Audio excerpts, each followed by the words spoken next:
Bonjour à tous, alors aujourd'hui je vais vous faire part d'un compte-rendu critique d'articles auquel j'avais eu 17, d'articles en anglais, parce que j'avais trouvé ça, l'exercice intéressant. Et cet article c'est de Noël Carroll, ça s'appelle Ontology of Mass Art. Dans cet article de 1997, Noël Carroll propose une ontologie de l'art de masse, ce qu'il appelle l'art de masse. Son originalité est, a priori, de ne pas se préoccuper de questions évaluatives, mais uniquement définitionnelles. Prenant acte du fait que les technologies de masse ont pris une place considérable dans notre monde, Carroll considère que leur développement a inauguré une ère de l'art de masse, c'est-à-dire avant tout diffusé massivement. Cet art, ou divertissement, comme il le dit lui-même, connaît un essor avec l'industrialisation, mais pas seulement, si bien connaît une culture de masse, une seconde culture, qui devient presque la première. Carroll souhaite ramener l'attention des philosophes sur l'art de masse plutôt que sur l'art contemporain intellectuel d'avant-garde. Il se pose plus précisément la question de leur manière d'exister en tant qu'œuvre d'art. Autrement dit, il défend en premier lieu que l'art de masse est bel et bien de l'art. Après avoir tenté de définir des conditions nécessaires et suffisantes pour qu'on puisse ranger une œuvre dans la catégorie d'art de masse, Carroll propose une théorie de son statut ontologique avant de répondre à plusieurs objections à ces théories. Donc, 1. The definition of mass art. Carroll distingue l'art de masse de l'art populaire, qui est selon lui un terme anhistorique et plutôt social. L'art populaire désigne l'art consommé par les classes moyennes ou basses, ou bien celui qu'une grande part de la population apprécie. L'art de masse, lui, apparaît historiquement avec les technologies de masse, est destiné à être consommé par le plus grand nombre et rend possible le fait qu'une même œuvre soit diffusée au même moment à des endroits différents. Carroll prend l'exemple du vaudeville qui était un art populaire, mais pas un art de masse, puisqu'il ne peut y avoir qu'une représentation dans un temps unique et un lieu restreint. L'auteur ne nie cependant pas la connexion historique qu'il peut y avoir entre art populaire et art de masse, ce dernier se basant souvent sur le premier, stand-up et télévision, sitcom, bien que tout art populaire ne se transforme pas en art de masse et que l'art de masse ait aussi inventé ses propres formes. Citation, donc, en bref, bien que tout art de masse puisse appartenir à la classe plus large et anhistorique de l'art populaire, tout l'art populaire n'est pas de l'art de masse, écrit-il. L'art de masse est distribué par les médias de masse, qui rendent leurs produits disponibles pour un large public, même s'ils ne touchent pas en effet un large public. Carroll donne l'exemple de la télévision qui, en cela, était un médium de masse avant qu'un nombre important de personnes ne possèdent de postes de télévision. Mais la diffusion par les technologies de masse représente une condition seulement nécessaire et non suffisante pour définir l'art de masse, puisque l'art avant-gardiste peut également être diffusé par ces technologies, alors qu'il n'est pas destiné à être consommé par un large public. En fait, comme l'explique Carroll, ce type d'art est même pensé pour remettre en question ou transgresser les compréhensions et les attentes communes du grand public à l'égard des formes d'art concernées. Pourtant, une œuvre d'avant-garde peut devenir un best-seller. C'est le cas des Versets sataniques de Salman Rushdie. Mais Carroll montre bien par cet exemple que ce qui compte n'est pas tant la circulation de l'œuvre en question en tant qu'objet que la raison de cette circulation, et donc la manière dont l'œuvre est reçue et conçue. En l'occurrence, son succès aurait, je cite, plus à voir avec le fait que les gens dans des endroits comme l'Iowa ont refusé avec défi de permettre à un dictateur iranien de leur dire ce qu'ils pouvaient lire, et moins avec leur appréciation des stratégies narratives disjonctives de Rushdie. En effet, je suppose que le livre de Rushdie, bien que largement acheté, n'a pas été largement lu, car pour être lu avec compréhension et appréciation, les versets sataniques nécessitent une base d'histoire littéraire, de théorie littéraire et de discours connexes sur le sujet discuté qui n'est pas à la portée de la plupart des lecteurs anglophones. Bien que cette distinction entre être largement acheté et largement lu soit en effet pertinente, comme est pertinent le rappel de la nécessité d'une base de savoir particulier pour accéder à une dimension plus profonde de la plupart des œuvres d'art, qui ne serait pas de masse donc, on peut aussi compter sur une intelligence et une sensibilité humaine communes et penser que même des néophytes puissent être touchés par un tel ouvrage et par là en comprendre quelque chose. Cette diffusion commerciale massive, justement, peut déclencher un intérêt pour l'histoire et la théorie littéraire, par exemple. Ce n'est pas parce qu'on achète un livre pour telle raison qu'on ne peut y trouver d'autres sources de plaisir et d'intérêt en le lisant en effet, même sans être un érudit. Je suppose ici que lorsque Carroll dit que le livre a été massivement acheté sans être massivement lu, il entend que le livre a pu être lu sans être lu, c'est-à-dire sans être compris. Néanmoins, les œuvres d'avant-garde ne sont certes pas structurées pour une assimilation et une réception facile, mais au contraire pour contrecarrer cette assimilation facile, c'est-à-dire pour faire réfléchir le spectateur, le rendre actif. Carroll rappelle que tout au long de l'époque de l'art de masse, ce sont les défenseurs de l'esthétique d'avant-garde, Collingwood, Adorno, Greenberg, qui ont été les critiques les plus dures à son endroit. L'auteur les oppose dans cette formule. L'avant-garde est ésotérique, l'art de masse est exotérique. Alors que l'avant-garde demande l'effort, l'art de masse a pour but de le réduire au minimum, et pour cette raison a tendance à utiliser la vue, les images, qui sont des symboles dont les références sont reconnues immédiatement et automatiquement par les spectateurs. Citation. La recherche de ce qui est massivement accessible tend même à influencer le choix des contenus dans les divertissements de masse. Les scénarios d'action-aventure sont si utiles aux fins de l'art de masse parce que la compétition physique entre les forces clairement définies du bien et du mal est plus facile à suivre pour presque tout le monde que le drame psychologique complexe qui peut nécessiter des informations culturelles de base dont le spectateur moyen est susceptible de manquer. Est-il sûr que ces manques d'informations fassent nécessairement obstacle à l'accessibilité des drames psychologiques ? Avoir une expérience de sa propre psychologie et de celle des autres ne pourrait-il pas suffire pour être touché par une œuvre de ce type, tandis qu'il faudrait un bagage de culture populaire spécifique pour saisir les références de certains films d'action-aventure qui peuvent ennuyer certains spectateurs, ils sont plus faciles à suivre pour presque tout le monde, précise Carroll. Cet ennui peut venir de cette même recherche de ce qui est massivement accessible, qui tente à influencer le choix des contenus dans les divertissements de masse, c'est ce qu'il dit lui-même. Le résultat, c'est qu'on voit les mêmes choses partout et qu'on n'est jamais surpris. Notons d'ailleurs que Carroll parle bien plus de consommation, de consommateurs, que de spectateurs. Collingwood défendait que la division, par exemple, entre comédie et tragédie, n'était éventuellement intéressante qu'une fois l'œuvre achevée, pour la classer. Mais ce ne peut être pour lui une ambition préalable et déterminante de l'œuvre, au risque de ne plus faire de l'art proprement dit, mais de fonctionner comme un artisan ou un amuseur. C'est toute la différence entre produire une œuvre pour exprimer l'émotion que l'on ressent en artiste sans encore pouvoir la cerner vraiment. Pour Collingwood, l'émotion devient consciente par l'expression artistique, et avoir pour projet de produire certaines émotions chez un certain public, pour l'art de masse, celle de familiarité, et construire pour cela une sorte de recette. C'est ainsi que sont créés beaucoup de tubes pop. Le but est justement de fabriquer des tubes. Comme l'écrit le journaliste et musicien Benjamin Cyr dans un article du Figaro, peut-on dire que toute la musique se vale, publié le 2 septembre 2022 au Figaro Vox. La musique est devenue un marché conséquent et ultra concurrentiel dont l'industrie est dominée par des mastodontes qui évitent au maximum la prise de risque et tentent à appauvrir ce qui arrive sur nos enceintes. Or, que l'on considère le rap ou la pop produits en majors ou assimilés, les enjeux sont les mêmes.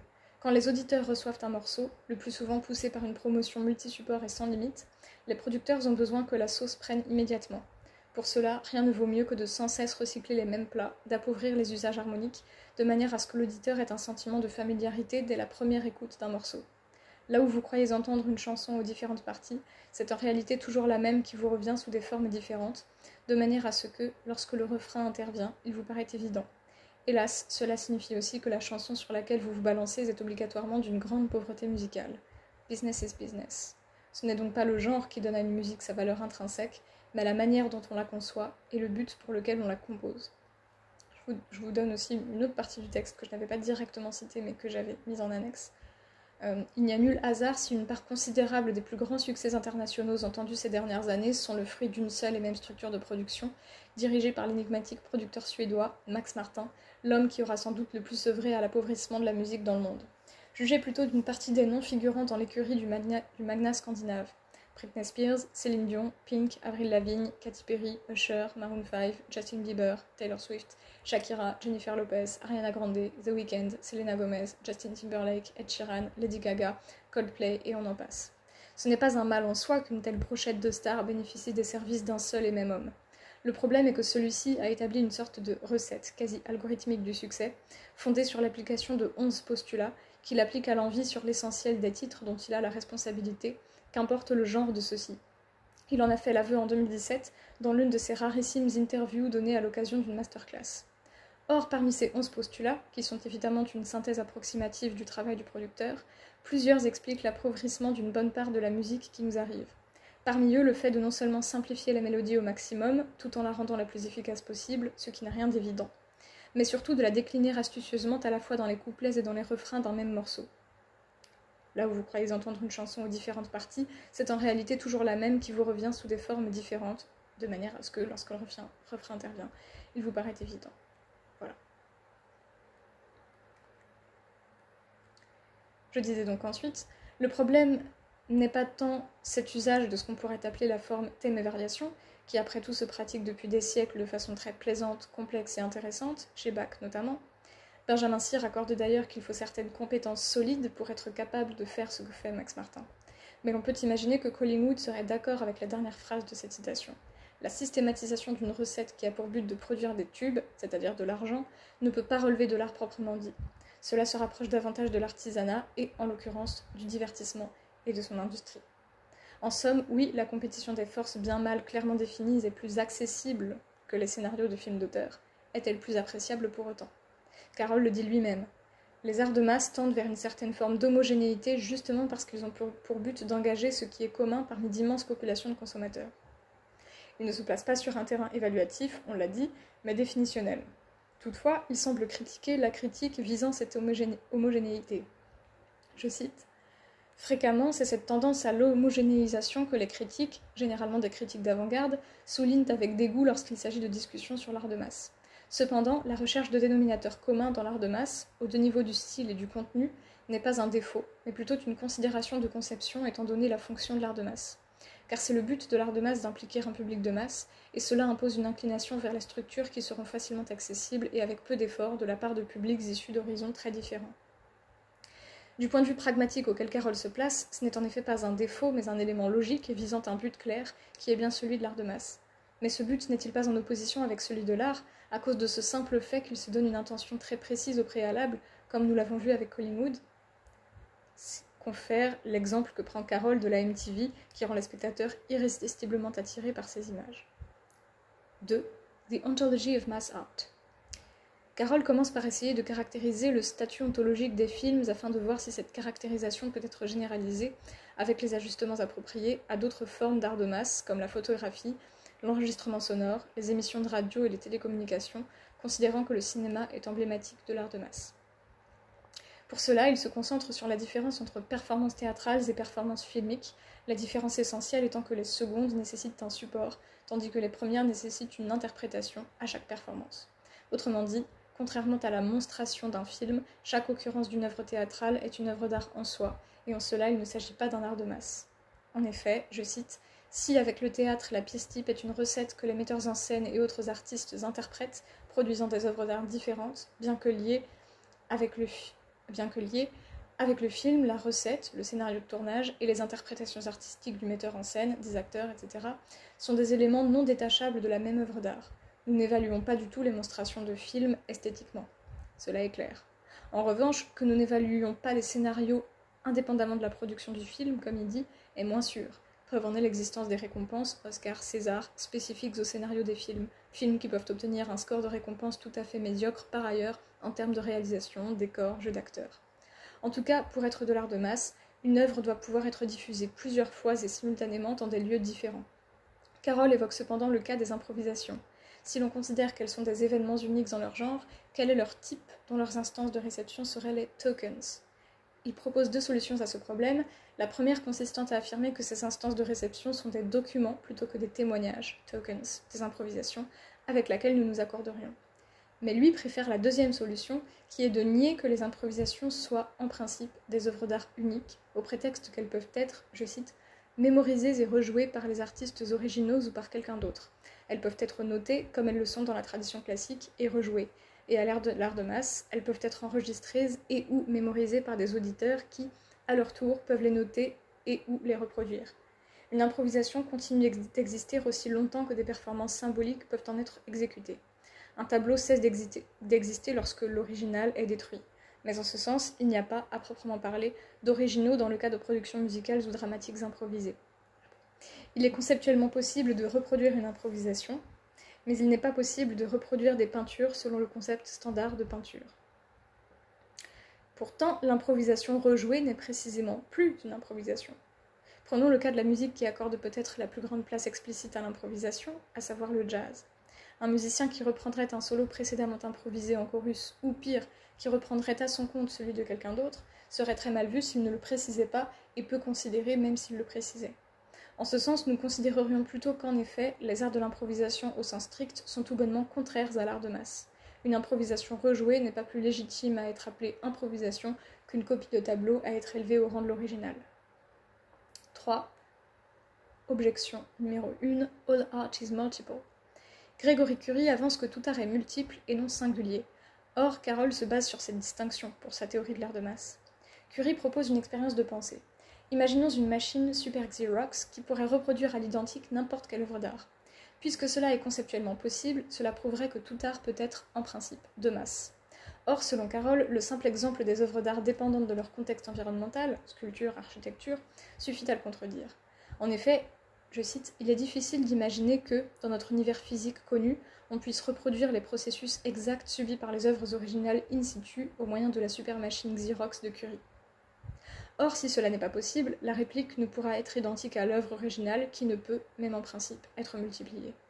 Carroll précise que de toute façon, même si Curie avait raison, je cite, « Sa théorie de l'ontologie de l'art de masse serait encore instructive puisqu'il établit un contraste entre un art multiple dont les instances de manifestation sont générées par des interprétations et l'art de masse dont les tokens, nous pourrions traduire par manifestation, sont nécessairement générés par des supports qui sont eux-mêmes des tokens et ou des relais de tokens. 4. Objection 2. Mass art is irrelevant. On a soumis à Carroll l'objection que l'art de masse était déjà devenu obsolète, derrière l'art personnalisé. Le consommateur d'art du futur ne ferait plus partie d'un public de masse. Cela ferait émerger des œuvres d'une diversité incroyable. Plus de public de masse, donc plus d'art de masse. Carroll n'en est absolument pas convaincu, sans doute à raison. D'abord car les nombreuses chaînes de télé dédiées à tel type d'art, comédie, histoire, restent pour lui des genres différents d'art de masse. Ensuite, car ces productions grand public rapportent trop d'argent pour que les industries s'y désinvestissent de sitôt. Enfin, je cite, « Les publics ne changeront pas juste parce que les moyens technologiques évoluent.